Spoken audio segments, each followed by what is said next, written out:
For this study, we're looking at a song by Tina Turner called What's Love Got to Do With It?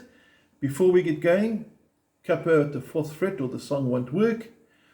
Maybe a new chord, E minor 7, finger 1 on the 2nd fret, 5th string, and that's it.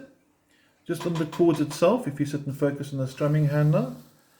For E minor 7, you strum all 6 strings. And when you change to D, which I'm sure you're familiar with, I'm sure you guys know this chord, you strum from the 4th string. And that's basically your intro. Now, when I play with the intro track, you're going to hear the chords ring really long for 2 bars. So you're sort of counting like this. 1 and 2 and 3 and 4 and 1 and 2 and 3 and 4 and 1 and 2 and 3 and 4 and 1 and 2 and 3 and 4 and 1, like that. So the nice long ringing clear chords, make sure all the strings are crystal clear, no dead notes. Now I'm going to play through with the original track so you can hear how that works together. E minor 7 is in place, guitar's nice and comfy, and here we go. 1, 2, 3, 4. 1, 2, 3, 4. 6 strings for E minor 7. 1, 2, 3, 4. 4 strings for D. 1, 2, 3, 4. First verse starts 2, 3, 4, and it simply repeats the introduction that you played for the first part of the song too. Still E minor 7 and D. Now what's this part here? Nice quick change there. Now I'm just going to focus in on the fretting hand for that. One more time just in case you weren't sure. E minor 7, finger 1, 2nd string from the bottom, but more correctly the 5th because we always count from the bottom. 2nd from the top, sorry, there we go. And then we're going to go to D, finger 1, finger 2, finger 3. And then we let the chords ring. When it gets to the 3rd line, when she sings, it's only physical.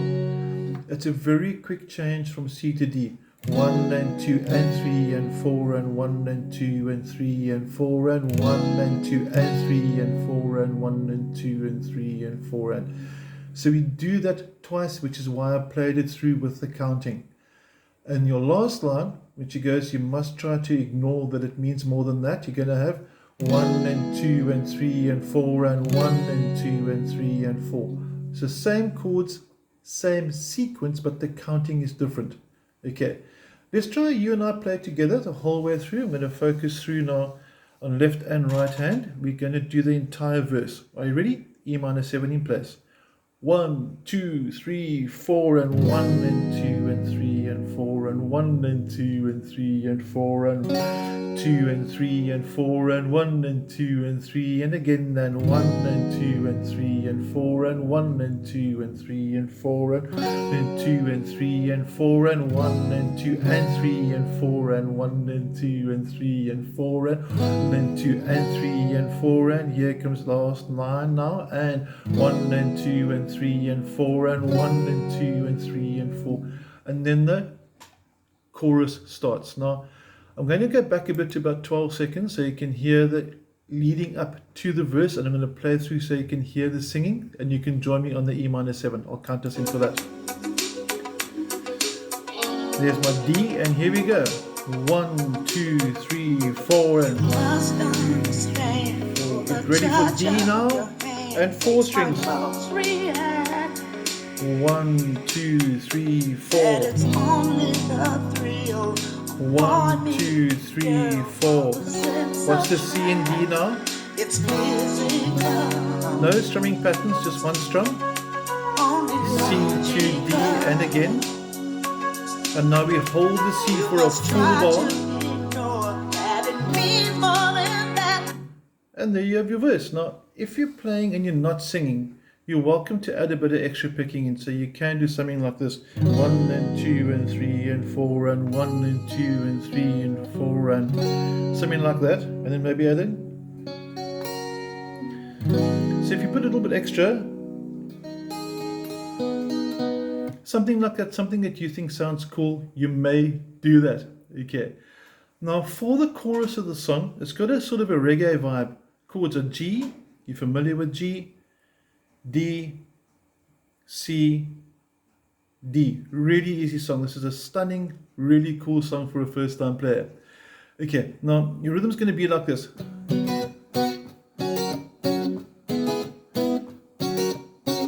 And what's actually happening there with the rhythm, which I'm going to break down and focus on now, focus more to the strumming hand, is the bass note. So you're going to go on the G, G's at the top end now, 1 and 2 and 3 and 4. You see that silence and you see that palm movement. I'll open up my hand a bit now so you can see the movement a bit better. 1 and 2 and 3 and 4 and 1, 2 and 3 and 4. And you don't even have to include the bass note. You can actually let the bass guitar in the band actually handle it. So to put that together, I'm going to go back just a little bit now to about 48 seconds. And we're going to play along with the track. Are you ready for this? Get your G in place. There's my G. And hit the play button. You must try to ignore that. 1, 2, 3, 4 and... What's love got to do? Got to do with it. What's love but a second-hand emotion?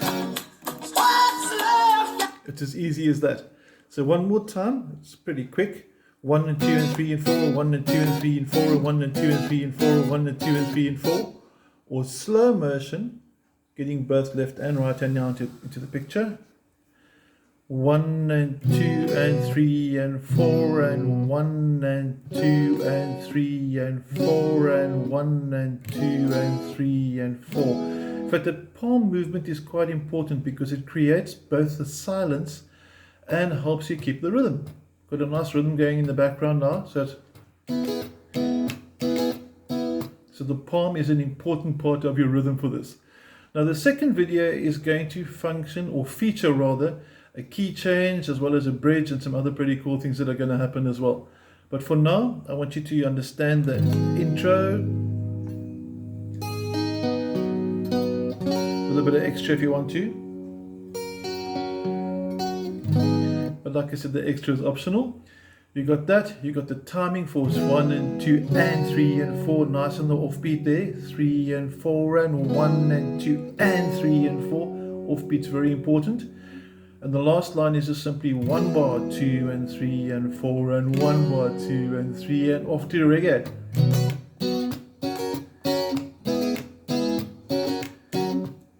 Quite nice change in the rhythm from super slow to sort of quickish. Okay, I'll see you video number 2 shortly. Thank you very much.